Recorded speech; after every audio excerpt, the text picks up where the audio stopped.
하나님께서 성전에 대해 말씀하시기를 성전은 어떠한 곳이라고 말씀하셨죠?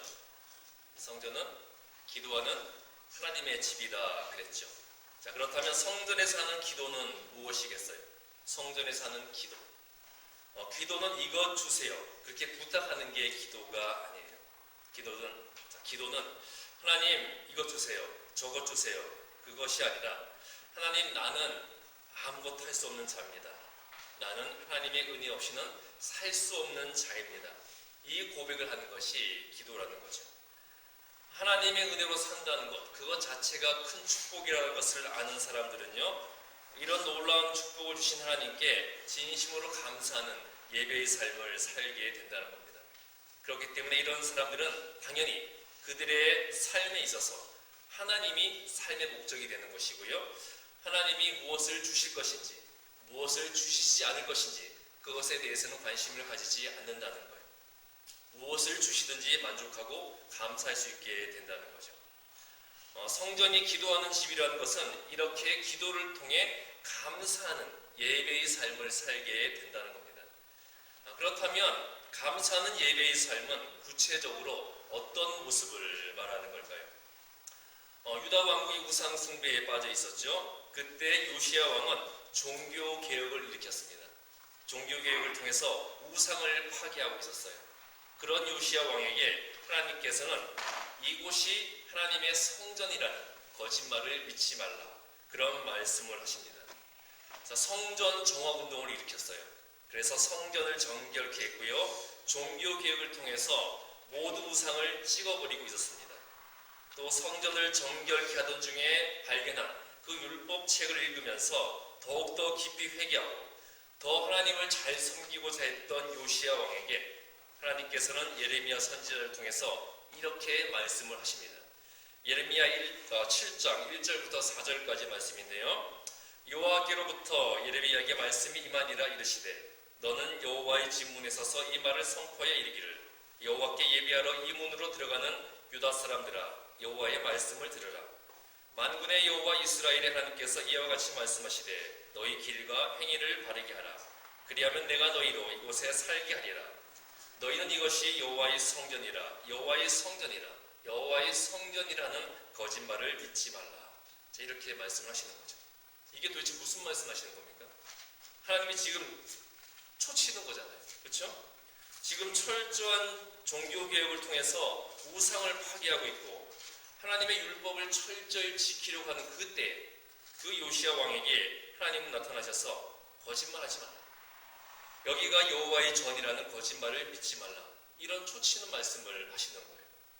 하나님 왜 이런 말씀을 하실까요? 그 이유가 바로 이어지는 5절부터 11절 말씀에 언급이 됩니다. 5절부터 11절 말씀 보게 되면요, 너희가 만일 길과 행위를 참으로 바르게 하여 이웃들 사이에 정의를 행하며 이방인과 고아와 과부를 압제하지 아니하며 무죄한 자의 피를 이곳에서 흘리지 아니하며 다른 신들 뒤를 따라 화를 자초하지 아니하면 내가 너희를 이곳에 살게 하리니 곧 너희 조상에게 영원 무궁토록 준 땅이니라. 보라, 너희가 무익한 거짓말을 의존하는도다. 너희가 도둑질하며 살인하며 간음하며 거짓 맹세하며 바알에게 분향하며 너희가 알지 못하는 다른 신들을 따르면서 내 이름으로 일컬음을 받는 이 집에 들어와서 내 앞에 서서 말하기를 우리가 구원을 얻었나이다 하느냐. 이는 이 모든 가증한 일을 행하려 함이로다. 내 이름으로 일컬음을 받는 이 집이 너희 눈에는 도둑의 소굴로 보이느냐. 보라, 나 곧 내가 그것을 보았노라. 여호와의 말씀이니라. 자, 하나님은 지금 이스라엘 백성들이 신앙생활, 믿음생활을 하는 것이 아니라 겉만 번지르한 종교활동, 종교 행위만 하고 있다고 질책을 하고 계시는 거죠. 이스라엘 백성들은 고아와 과부를 돌보지 않았어요. 당시의 고아와 과부는 사회적 최약자들이었습니다. 그런 약자들, 어려운 사람들을 돌보지 않았고요, 이웃들 사이에 공의를 행하지 않았어요.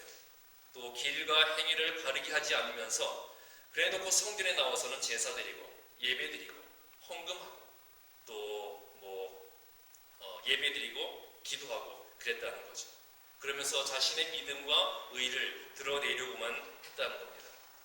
자, 하나님께서는 이런 사람들 향해서 너희는 거짓말하는 자다, 너희는 강도다, 그런 말씀을 하시는 거죠.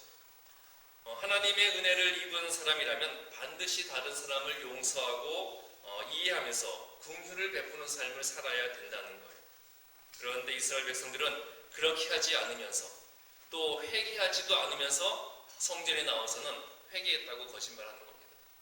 자신들의 허물에 대해서 전혀 회개를 안 했어요. 그래놓고 성전에 나와서는 회개했다고 거짓말을 하는 거죠.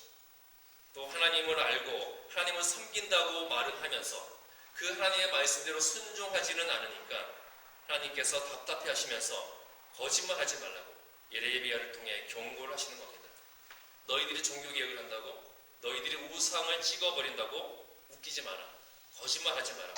너희는 그냥 나를 하나님이라고 이름만 부르고 있을 뿐이지 여전히 너희들은 우상을 섬기고 있다. 자, 그런 말씀을 하시는 겁니다. 오늘 두 번째 복음 마가복음 두 번째 본문이었던 마가복음 11장 20절부터 25절 말씀은 무화과나무 저주 사건이죠. 예수님께서 종려주일에 예루살렘에 입성하신 후에 그 다음 월요일에 길을 가시다가 시장하셨어요. 보니까 무화과나무가 있는 겁니다. 그래서 열매를 따드시려고 무화과나무에게로 갔더니 열매는 없고 잎만 무성했죠. 그래서 예수님께서 열매 맺지 못하는 나무는 필요 없다고 저주를 했습니다. 그러자 그 다음 날에 저주받은 무화과나무가 죽어 있었던 겁니다.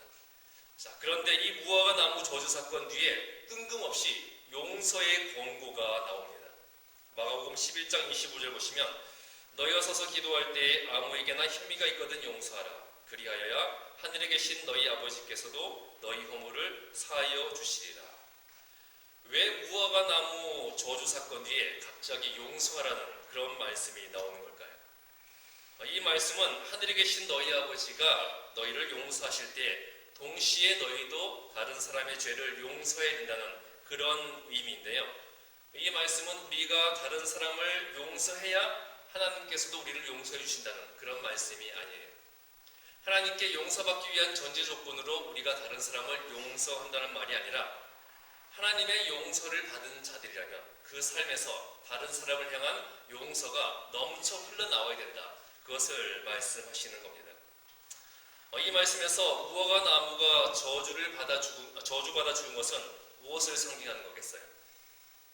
열매 맺지 못하는 무화과나무가 저주받아 죽은 것은 무엇을 의미하겠습니까? 하나님 앞에서 신앙의 열매를 맺지 못하는 예루살렘이 멸망할 것을 암시하는 거죠. 바로 예루살렘이 멸망하는 이유가 이스라엘 백성들이 서로 용서하고 긍휼을 여기고 서로 섬기는 그러한 사랑과 공의를 행하지 않았기 때문에 예루살렘이 멸망할 것이다. 그것을 알려주고 있는 겁니다.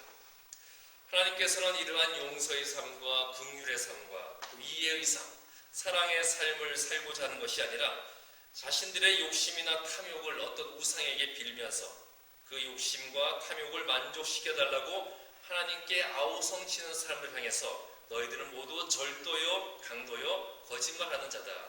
그렇게 말씀을 하시는 겁니다.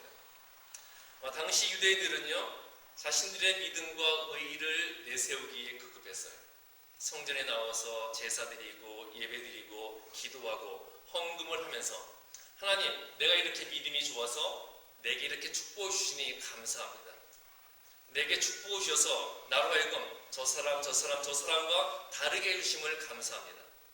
앞으로도 더 잘 섬길 테니 더 많은 축복을 주셔서 내가 저 사람들과 다르게 해주십시오. 이렇게 신앙생활하면서 이렇게 믿음생활을 한다고 하면서 다른 사람과 자기를 구별하는 가운데 자기의 믿음과 의를 드러내기에 급급했다는 거예요. 그러면서 세상을 향한 욕심을 하나님께서 주신 축복이라고 치장하기에 급급했다는 겁니다. 자, 이런 유대인들의 모습에서 누가 보이는 것 같아요? 누구의 모습이 보입니까? 저 사람의 모습이 보여요? 내 모습이 보여요? 저 사람이 아니라 바로 내 모습을 봐야 된다는 거죠. 우리가 똑같잖아요. 성전에 나와서 교회에 나와서 예배를 드린다고 하면서 하나님, 내가 이렇게 하나님을 잘 섬겨 드릴 테니 하나님 내게 마음껏 축복하여 주시옵소서. 내게 축복 주셔서 내가 저 사람들과는 다르게 해주십시오. 그러면 나도 하나님을 더 잘 섬기겠습니다. 이런 우리들의 모습이나 당시 유대인들의 모습이나 다를 게 없다는 거죠. 우리가 하나님께 예배를 드리는 것은 하나님이 나의 주인이라는 걸 고백하는 거죠. 자, 그리고 하나님이 주인임을 고백하는 것은 내가 주인이신 하나님께서 시키는 것을 전심을 다해 순종하겠다고 하는 의지의 결단인 거예요. 자, 하나님이 주인입니다. 내가 종이에요. 자, 그래서 주인이 하라는 것을 하고 하지 말라는 것을 하지 않고 주인이 기뻐하는 것을 나의 기쁨으로 삼겠다고 결심하는 것이 우리의 예배라는 겁니다. 자, 분명히 주인이 누구예요? 누가 주인이에요? 하나님이 주인이죠. 우린 누굽니까? 종이에요. 그런데 그 관계가 종종 바뀌죠. 종된 자가 주인에게 나와서 이거 해라 저거 해라, 이거 내놔라 저거 내놔라, 이렇게 지시해버려요. 그런 관계로 바뀌어버리게 된다는 겁니다. 자, 이렇게 하나님이 아닌 내 유익을 위해 예배를 드리는 자들은 그 자체가, 그 사람은 하나님을 알지 못하는 사람이다, 그 증거가 된다는 거예요.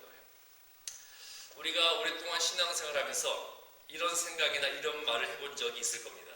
그래, 내가 교회에 나가준다. 교회 자꾸 빠지니까 목사가 신방 오고 교인들이 전화하고 자꾸 카톡 보내니까 내가 교회 나가준다. 내가 예배 드려준다. 나도 바쁘지만 내가 봉사해준다. 내 쓸 곳도 많지만 내가 헌금 드려준다. 자, 우리가 그런 마음이나 그런 생각 가져본 적 있죠? 솔직히 말씀해보세요. 있어요, 없어요? 있잖아요, 그렇죠? 우리가 하나님을 향한 관계도 그런 관계로 만들어버린다는 거죠. 내가 하나님을 위해 교회 나가줍니다. 내가 하나님을 위해서 예배 드려줍니다. 내가 하나님을 위해 봉사해줍니다. 내가 헌금 드려줍니다. 그러니까 하나님은 내게 더 좋은 것으로 보상해 주셔야 됩니다. 이 마음 자체가 바로 강도고 절도라는 겁니다. 하나님을 믿고 예수를 믿는다는 것은 하나님을 통해 내가 원하는 것을 얻어내는 것이 아니라는 거예요. 우리 기독교 신앙은 하나님을 통해서 내가 원하는 것을 얻어내고 내 소원을 이루는 것이 절대 아니라는 거죠. 오히려 하나님 앞에 우리가 엎드려 항복하는 거죠. 완전히 납작 엎드려 항복하는 겁니다. 하나님 말씀하시옵소서, 내가 듣겠습니다. 이렇게 하나님이 시키는 것은 무엇이든지 그 뜻대로 행하고 하나님 앞에 나를 완전히 바치는 것을 우리가 신앙이라고 한다는 거죠. 제가 질문을 드려볼게요. 여러분은 교회에 왜 나오세요? 여러분 교회에 왜 나오세요? 오늘은 아무 생각도 없으신 모양이네요. 자, 여러분 교회에 왜 나오세요? 여러분들은 하나님이 너무 좋아서, 하나님이 너무 감사해서, 하나님이 원하시는 삶을 배우고 싶어서, 하나님 나라가 얼마나 아름답고 거룩한지 알고 싶어서 교회에 나오세요? 아니면 하나님의 이름은 부르지만 내 이익을 위해서, 하나님의 힘을 빌리기 위해서 교회를 나오고 계세요? 자, 여러분 교회를 왜 나오고 계십니까? 우리가 주일절에 나와서 하나님의 이름을 부르더라도 그 하나님의 이름을 나를 위해 부른다면 그것이 다 우상 숭배라는 겁니다. 성경은 우리가 우리를 위해 부르는 것을 모두 우상 숭배라고 말씀을 했거든요. 하나님이 우리를 위해 존재하는 거예요? 우리가 하나님을 위해 존재하는 거예요? 누가 누구를 위해 존재하는 겁니까? 자, 하나님이 우리를 위해 존재하는 것이 아니라 우리가 하나님을 위해 존재하도록 만들어졌다는 겁니다. 자, 그런데 이스라엘은 하나님을 섬긴다고 했지만 그들이 섬긴 것은 정작 하나님이 아니라 자신들에게 풍요와 행복을 줄 수 있는 힘을 가진 어떠한 존재이든 다 따르려고 했다는 겁니다. 그것이 하나님이거든 아니면 바알이어도 좋고요, 하나님이어도 좋고 어떤 신이라도 자신들에게 행복과 풍요만 주셨다면 그 신들을 기꺼이 이스라엘 백성들은 따르려고 했다는 거예요. 자, 그런 마음이 우리에게도 있지 않냐는 겁니다. 우리가 교회에 나와서 예수의 이름을 부른다고 해서 우리가 다 구원받은 그리스도인이 되는 거 아닙니다. 여러분은 정말 하나님이 좋아서 하나님을 갈망해서 신앙생활을 하고 계세요? 아니면 내 만족과 이익을 위해 신앙생활을 하고 계세요? 내 안에, 내 신앙 안에, 내 믿음 안에 하나님이 없으니까 교회와 믿는 자들이 외형적인 것에만 집착하게 되는 거죠. 자, 이 안에 하나님이 안 계시니까 하나님이 안 계신 빈자리를 다른 것으로 채우려고 하는 겁니다. 그리고 이 안에 하나님이 없다는 것을 감추기 위해서 다른 어떠한 것을 하나님의 축복으로 우리가 포장을 하려고 한다는 거죠. 이렇게 내실이 없고 신앙의 본질이 흔들리니까 내가 신앙이 좋아 복받았다는 것을 증명하기 위해서 외형적인 성장과 부흥만을 추구하게 된다는 거죠.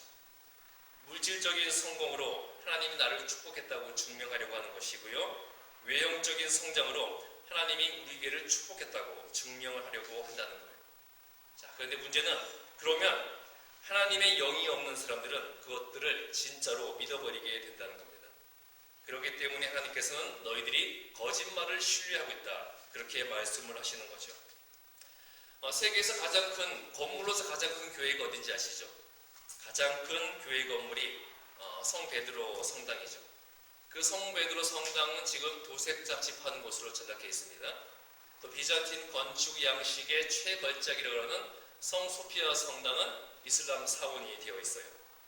그리고 세계에서 가장 비싸고 가장 유명했던 교회 어딘지 아시죠? 그렇죠. 가든그룹에 있잖아요. 세계에서 가장 비싸고 가장 유명했던 교회는 지금 어떻게 되어 있어요? 파산해서 유명 관광지가 되어 있습니다. 캘리포니아에 오면 수종교회에 가서 꼭 예비를 드려보아야 하는 곳이 아니라 캘리포니아에 오면 그 교회에 가서 꼭 구경해봐야 된다, 그런 관광지가 되어버렸다는 거죠. 또 지금부터 말씀드린 교회는 한국 교회들인데요. 세계에서 가장 많은 성도가 모이는 교회, 세계에서 가장 큰 감리교회, 세계에서 가장 큰 장로교회, 세계에서 새벽 기도회에 성도가 가장 많이 모이는 교회.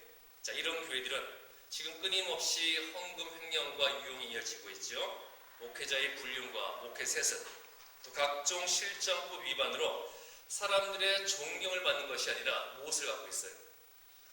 경멸과 조롱을 받고 있다는 겁니다. 거룩을 외치는 교회가 입으로는 거룩을 외치면서 실제로는 세상적 욕심만 추구하면서 돈이 축복이라는 그 거짓말만 신뢰하다가 예수님의 말씀처럼 온갖 불법이 난무하는 강도의 소굴이 되어가고 있다는 거죠. 여러분, 우리 기독교 신앙은 나를 채우는 것이 아니라 나를 어떻게 하는 거예요? 우리 기독교 신앙은 나를 채우는 것이 아니라 나를 비우는 겁니다. 내가 나를 비우고 나를 쏟아부어서 하나님과 내 이웃을 섬기는 것이 기독교 신앙이라는 거예요. 하나님의 힘을 이용해서 무엇인가를 채우고 무엇인가를 얻어내는 것이 우리가 믿는 기독교 신앙이 아니라는 거죠. 그런데도 계속해서 자꾸 무엇인가를 달라고만 하고 내 이익만을 위해 신앙생활이 아니라 종교 행위, 종교 활동만을 한다면 장사꾼들이 넘쳐나던 성전처럼 하나님이 우리를 뒤엎어 버리실 거라는 거죠. 그리고 우리에게 이 거짓말하는 자들아, 이 강도들아, 이렇게 질책을 하실 것이라는 겁니다. 하나님을 경외하고 그 앞에서 내 죄를 회개하고요, 나를 정결하고 거룩하게 해달라고 하나님 앞에 은혜를 구하고 부르짖으면서 하나님만으로 만족하는 그러한 삶을 우리가 살아야 된다는 겁니다. 자, 우리는 하나님을 위해 교회 다니는 겁니다. 하나님을 위해 예배드리고 하나님을 위해 기도하고 하나님을 위해 봉사하는 겁니다. 우리의 삶도 마찬가지죠. 우리는 하나님을 위해 사는 자들이라는 거예요. 사업을 해도 하나님을 위해 하는 것이고요, 직장 생활에도 하나님을 위해 직장 다니는 거고, 자녀를 키워도 하나님을 위해 키우는 것이라는 거예요. 제가 여러분께 이제 질문해 볼게요. 여러분 누구를 위해 교회 다니세요? 답을 다 가르쳐 드릴 때도 모르세요. 여러분 누구를 위해 교회 다니셔야 됩니까? 하나님을 위해 다녀야 되는 겁니다. 누구를 위해 예배드리고 누구를 위해 기도하고 누구를 위해 봉사하세요? 하나님을 위해 되는 거예요. 여러분 누구를 위해 사시는 거예요? 하나님을 위해 사셔야 되는 겁니다. 여러분 직장 생활하고 사업을 하고 자녀를 키우는 것도 누구를 위해 하는 거죠? 하나님을 위해 해야 된다는 겁니다. 우리가 무엇을 하든지 하나님의 영광을 위해 하고자 할 때 하나님께서는 그러한 우리를 통해서 크고 놀라운 일을 이루어 주실 것이고요, 우리가 크고 놀라운 일을 이룰 수 있는 그런 능력과 권세와 은혜와 축복을 주신다는 겁니다. 자, 여러분 무엇을 하든지 하나님의 영광을 위해 하는 자들이 되셔서 하나님께서 여러분들을 통해 크고 놀라운 일을 이루어 주시기를 주님의 이름으로 축복합니다. 기도하겠습니다.